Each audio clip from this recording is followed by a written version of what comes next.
So guys, जैसा कि हमने पिछले एपिसोड में देखा कि शियाओ माओ क्यू और जियो बाई के साथ जंगल में गया, जहां उसके ऊपर व्हाइट टाइगर ने हमला कर दिया था, जिसे शियाओ ने मार दिया। लेकिन टाइगर ने अपनी सुप्रीम बॉन्ड को खत्म कर दिया। तभी शियाओ को वहां हुआ लिंगर मिली, जो शियाओ से नाराज होकर उस पर हमला कर रही थी। तभी उनके ऊपर एक ड्रैगन ने हमला किया। शियाओ ने ड्रैगन को मार दिया। उसके बाद लिंगर ने शियाओ को एक बर्ड का अंडा पिलाया था, जिससे कि बर्ड काफी नाराज हुई और ने मारने के लिए उनके ऊपर हमला करने लगी। जिससे बचने के लिए शियाओ अपने साथियों के साथ तायिन नदी में कूद गया था। अब हम देखते हैं कि शियाओ तायिन नदी के अंदर हुआ लिंगर के साथ होता है। वो बर्ड भी नदी के ऊपर शियाओ को मारने के लिए उड़ रही थी, मगर वो जैसे ही पानी के अंदर जाने की कोशिश करती है, उसके पंजे पानी में जमने लगते हैं। इस वजह से बर्ड पानी में नहीं जा सकी। शियाओ जियो बाई और वह लिंगर को उठाकर पानी से बाहर ले आता है, मगर सभी अचानक एक बहते हुए झरने से नीचे गिर जाते हैं। शियाओ लिंगर को उठाकर पानी से बाहर निकालता है। तभी एक लड़की दूसरी तरफ से ये सब देखकर अपनी सहेलियों से कहती है कि बच्चा नदी के ऊपर से गिरने से भी बच गया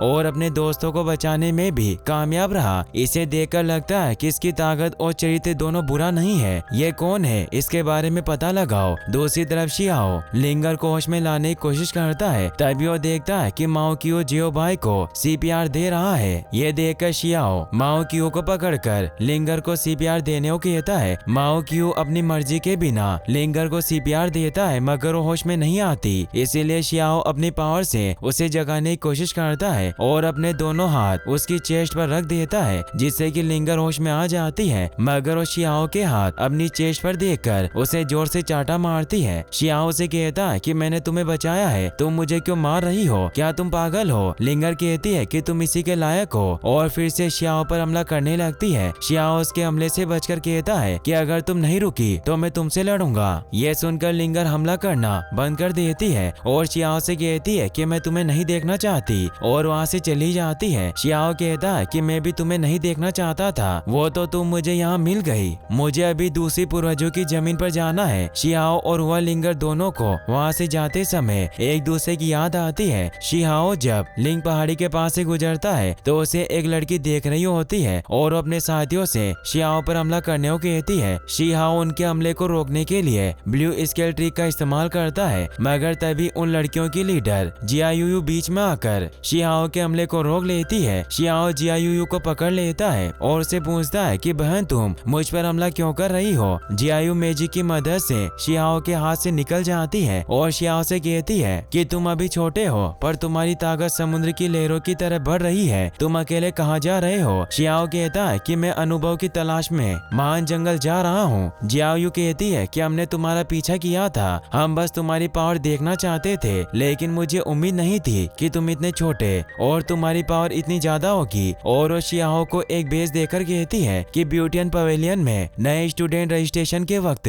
यह तुम्हारे काम आएगा, अगर तुम इसे दिखाओगे तो तुम बिना परीक्षा के प्रवेश कर सकते हो। ब्यूटियन पवेलियन इस विशाल भूमि से जादूगरों को भर्ती करने में माहिर है। शियाओ उसे धन्यवाद देता है। जियायू कहती है कि ठीक है, फिर हम ब्यूटियन पवेलियन में मिलते हैं। शियाओ थोड़ी देर बाद दूसरी पूर्वजों की भूमि पहुंच जाता है और जियो बाई को दूर खड़े रहकर इंतजार करने को कहता है और सोचता है कि माँ और पिताजी कहाँ होंगे, क्या वो मुझे पहचान लेंगे। और छुपकर वहाँ खड़े लोगों की बातें सुनता है। वहाँ कुछ बच्चे शी किंग फेंग नाम के एक लड़के को परेशान कर रहे थे। ये सब देखकर शियाओ छिपकर उन पर हमला करता है, जिससे कि वो लड़के डरकर वहाँ से भाग जाते हैं। मगर घर के ऊपर बैठा एक बर्ड शियाओ को देख लेता है और यू कबीले के डीमन सैनिक को इस बारे में खबर देता है। डीमन सैनिक यू युआन और यू मेंग से कहता है कि असली शियाओ आ गया है। यू युआन अपने भाई यू मेंग से कहती है कि ऐसा लगता है कि कबीले के बुजुर्ग ने शियाओ को जिंदा रखा था। वहीं किंग फेंग अपने दादा के पास जाता है, जो कि काफी बीमार थे। उसके दादा उसे कहते हैं कि मैंने तुम्हें युवा मास्टर बनाया था, क्या इसीलिए तुम मुझे दोष दे रहे हो। किंग फेंग कहता है कि मैं आपको दोष नहीं दे रहा हूँ, आप शी परिवार के नौकर हैं और मैं तो आपका पोता हूँ, साथ ही मैं शी परिवार का एक वफादार सेवक भी हूँ। ये सभी बातें शियाओ बाहर खड़ा रहकर सुनता है और उनके पास जाता है। किंग फेंग शियाओ से उसका नाम पूछता है। शियाओ ने अपना नाम बताता है और कहता है कि मैं युवा गुरु जो पूर्वजों की भूमि में रहते थे वो शियाओ हूँ। दादा कहते हैं कि तुम पूरे मास्टर जिलिंग की तरह हो, तुम्हारा घाव अब कैसा है। शियाओ कहता है कि दादा मैंने काफी देर तक सहन किया है,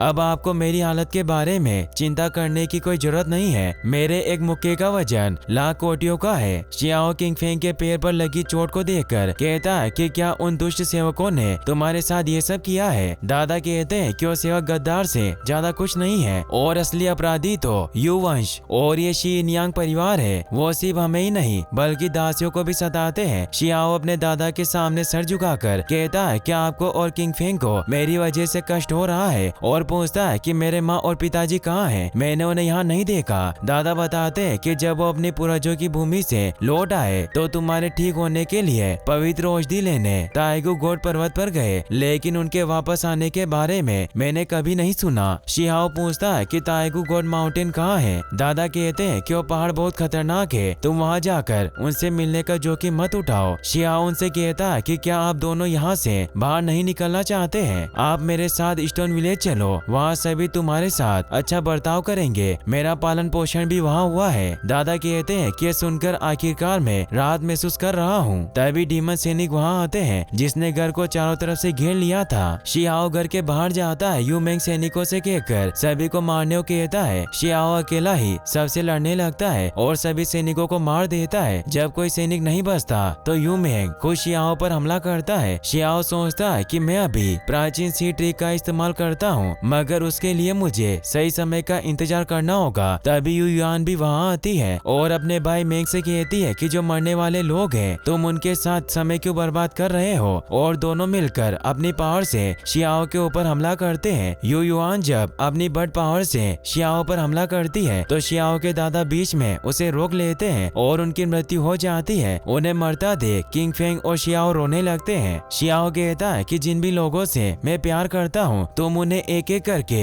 मुझसे क्यों छीन रहे हो? शियाओ फिर से खड़ा होकर उन पर हमला करता है जिसे वो दोनों रोक नहीं पाते और गुस्से में आकर दोनों भाई बहन अपने मैजिक को मर्ज करते हैं, जिसे देखकर शियाओ अपनी प्राचीन शेर टेक्निक का इस्तेमाल करता है। शियाओ की प्राचीन शेर ट्रिक को देखकर युआन और यू मेंग डरने लगते हैं। शियाओ के प्राचीन शेर के हमले से दोनों मर जाते हैं। शियाओ किंगफेंग से कहता है कि अब से तुम मेरे भाई हो, मैं तुम्हें स्टोन विलेज ले जाऊंगा, वही हमारा असली परिवार है। वही स्टोन विलेज में जब शियाओ पहुंचता है तो चारों तरफ तबाही देखकर शिलिंगू से पूछता है कि यहाँ क्या हुआ है। शिलिंगू कहते हैं कि स्टोन विलेज अब सेफ नहीं है। बड़े जंगल में डाकुओं का एक दल अचानक दिखाई दिया। उनके लीडर के पास हेवनली केव रियल्स की पावर है जो लोगों से मिलते ही उन्हें लूटकर जला देता है। कुछ समय पहले वो स्टोन विलेज में आए थे जब शिकारी दल बाहर था और उन्होंने यूनफेंग को पकड़ लिया और कहा कि हमें उन्हें 3 दिनों के अंदर खजाने की हड्डी और दुर्लभ धातुओं को सौंपना होगा, नहीं तो वो यूनफेंग को मार देंगे। शियाओ गोडेस लियू से पूछता है कि आपने ऐसा क्यों होने दिया? शिलिंगू कहता है कि क्योंकि हमने स्टोन विलेज को छोड़ दिया है, इसीलिए गोडेस लियू अभी भी सो रही है। ब्लू इसके लीगल भी जियोन को शिकार कराने के लिए ले गई, इसीलिए अब स्टोन विलेज सेफ नहीं है। हमने बचे गांव वालों को हेशन गुफा तक पहुंचाया है। हमारा शिकारी दल फिर से ताकत इकट्ठा करने के लिए यूनफेंग को बचाएगा और स्टोन विलेज की सुरक्षा करेगा। शियाओ कहता है कि अंकल हमारे दुश्मन के पास हेवनली के और रियस्म की पावर है, इसीलिए उनसे लड़ना काफी खतरनाक है और मैं पहले ही ब्लड ट्रांसफॉर्मेशन के दायरे में पहुंच चुका हूँ। हेवनली के और रियस्म के लिए बस एक और कदम की जरूरत है, मुझे यूनफेंग को बचाने दो। शिलिंगू कहते हैं कि तुम्हारे पास कोई भी पावर हो पर अभी तुम बच्चे हो। यूनफेंग और गाँव वालों को बचाने की जिम्मेदारी हमारे शिकारी दल की है। शियाओ शिलिंगू से कहता है कि तुम वहाँ जाओगे तो मर सकते हो। शिलिंगू हंसकर शियाओ से कहता है कि इंसान जरूर मरता है लेकिन वो बिना पछतावे के मरे तो अच्छा है, और वो शियाओ को हेशन केव में जाने को कहता है क्योंकि बाकी के गांव वाले वहीं होते हैं। शियाओ सोचता है कि जितनी जल्दी हो मुझे हेवनली केव रियस्म को तोड़ना होगा। अगले दिन शियाओ ध्यान लगाकर हेवनली रियस्म को तोड़ने की कोशिश करता है। वहीं डाकू स्टोन विलेज के लोगों को मार रहे थे तो यूनफेंग डाकुओं के लीडर से कहते हैं कि क्या तुम्हें डर नहीं लगता कि स्टोन विलेज का शिकारी दल तुम पर हमला करने वाला है हमारा बदला लेने के लिए? मगर उनकी बातों पर ध्यान नहीं देता। सभी डाकू रात में शराब पी रहे होते हैं। तभी एक डाकू अपने साथी से पूछता है कि हमारे लीडर को हाल ही में पढ़ने का जुनून कैसे लगा और उसका लहजा भी बदल गया। तो उसका साथी कहता है कि मैंने सुना है कि इसे वायु कृपा की कला कहा जाता है जो कि मानव दांतों को उड़ा सकता है, और सभी टॉयलेट करने चले जाते हैं। तभी शिकारी दल के आशान और शिलिंगू पीछे से आकर उन्हें मार देते हैं। दूसरी तरफ शियाओ ध्यान लगाता हुआ सोचता है कि गोडेस लियू ने कहा था कि सच्चे सत्य का अभिलेख हेवन और अर्थ के सीक्रेट के बारे में बताता जाता है। गॉडेस लियू शियाओ से कहती है कि स्वर्गीय पद लोगों में से एक है, साथ ही एक ट्रेनिंग टूल भी है, इसीलिए तुम हेवन एंड अर्थ के सार को अवशोषित करो। ताओ के सही अर्थ को समझने के लिए विश्व में जो व्यवस्था और बदलते नियमों को समझो। शरीर के अंदर और बाहर ताओ के प्राइवेट मार्ग को खोलना, ये सब दुनिया में खेलने जैसा ही है। तुम जल्दी मत करो और लगातार इसकी प्रैक्टिस करो, जिससे कि तुम्हें ज्यादा फायदा होगा। शियाओ के अंदर से एक रोशनी निकलकर आसमान में जाती है। शियाओ जब ध्यान से उड़ता है तो अपने हाथ को देखकर उसे पता चलता है कि ओनली केवल रियल्स में है। गॉडेस लियू ने जो कहा है वो सच है। लगातार ध्यान लगाने से और इसे संचित करने से एक साथ 3 हेवनली रास्ते खोलता है। वही डाकुओं का लीडर कहता है कि कहावत के अनुसार दूर के मित्र होते हैं, वो कुछ नहीं करते। तो आशान कहता है कि मुझे समझ नहीं आ रहा है कि तुम किस बारे में बात कर रहे हो। तुम हमारे ईस्टर्न विलेजर और यूनफेंग को छोड़ दो और उसके ऊपर हमला करता है। डाकुओं का लीडर अपने एक वार से पूरे शिकारी दल को दूर फेंक देता है और बाकी के डाकू मिलकर यूनफेंग को मारने लगते हैं। डाकुओं का लीडर यूनफेंग के सर पर अपना पाँव रखता है और सभी हंसने लगते हैं। तभी वहाँ शियाओ आता है, जिसे देखकर डाकुओं का लीडर कहता है कि ईस्टर्न विलेज के बच्चे हीरो बनने की हिम्मत भी रखते हैं। शियाओ कहता है कि मुझे हीरो बनने का कोई शौक नहीं है, मैं बस लोगों की रक्षा करना चाहता हूँ। यह सुनकर सभी डाकू शियाओ को मारने के लिए उसकी तरफ भागते हैं। शियाओ अपनी पावर से एक ही वार में सभी को मार देता है। डाकुओं का लीडर कहता है कि कोई बात नहीं, मैं तुम्हें हेवनली केवल रियल्स में की पावर दिखाता हूँ। शियाओ हंसता है और कहता है कि संयोग से मैं भी तुम्हें यही दिखाने जा रहा हूँ। शियाओ उड़कर डाकुओं के लीडर पर हमला करता है, जिसे वो अपने हाथों से रोकता है, मगर उसका हाथ टूट जाता है और दूर जाकर गिरता है। शियाओ यूनफेंग के पास जाकर उनसे पूछता है कि दादा आप ठीक तो हैं? यूनफेंग कहते हैं कि मैं ठीक हूँ और अच्छी बात तो यह है कि तुम यहाँ हो। जल्दी से तुम डाकुओं के लीडर को सैक्रिफिशियल स्पिरिट को बुलाने से रोको। मगर डाकुओं का लीडर अपनी सैक्रिफिशियल स्पिरिट को बुला लेता है, जो कि एक विशालकाय कोमोडो ड्रैगन होता है। शियाओ शिलिंगू से कहता है कि आप दादाजी और बाकी सभी को लेकर यहाँ से चले जाओ और मैं इस ड्रैगन को रोक लूंगा। शियाओ दौड़कर ड्रैगन के ऊपर हमला करता है और ड्रैगन को उकसाकर अपने पीछे आने के लिए मजबूर करता है। ड्रैगन शियाओ को मारने के लिए उसका पीछा करता है और उस पर अपने फायर पावर से हमला करता है। शियाओ उसके वार से बचकर अपनी हेवनली पावर से उस पर हमला करता है, जिससे उसे ड्रैगन के गले का घाव नजर आता है। शियाओ ड्रैगन के वार से बचकर उसके घाव पर जोर से मारता है, जिससे कि ड्रैगन नीचे गिर जाता है, मगर वो फिर भी अपनी पूंछ से शियाओ पर हमला करता है। मगर शियाओ उसकी पूंछ पकड़कर उसे दूर फेंक देता है। शियाओ देखता है कि डाकू मिलकर ईस्टर्न विलेजर को जाने से रोक रहे हैं, इसीलिए वहां आकर सभी डाकुओं को एक ही वार में मार देता है और शिलिंगो से कहता है कि अंकल आप जल्द ही सभी को ले जाओ। तभी वो ड्रैगन फिर से उठकर खड़ा होता है और अपनी प्रोटेक्टिव शील्ड को एक्टिवेट कर लेता है। यह देखकर शियाओ अपनी ब्लू स्केल टेक्निक से ड्रैगन पर हमला करता है, जिससे कि ड्रैगन की शील्ड टूट जाती है। अब वो काफी कमजोर हो चुका था, इसीलिए वो अपनी पावर को बढ़ाने के लिए वो अपने लोगों को खाने लगता है। शियाओ ये सब देखकर काफी हैरान होता है कि सैक्रिफिशियल स्पिरिट ने अपने लोगों को खा लिया। ड्रैगन की पावर अब काफी बढ़ जाती है और वो अपनी ड्रैगन सीजर टेक्निक से शियाओ पर हमला करता है, मगर शियाओ उसके वार से बच जाता है। शियाओ उसके गले का घाव देखकर सोचता है कि जरूर इसने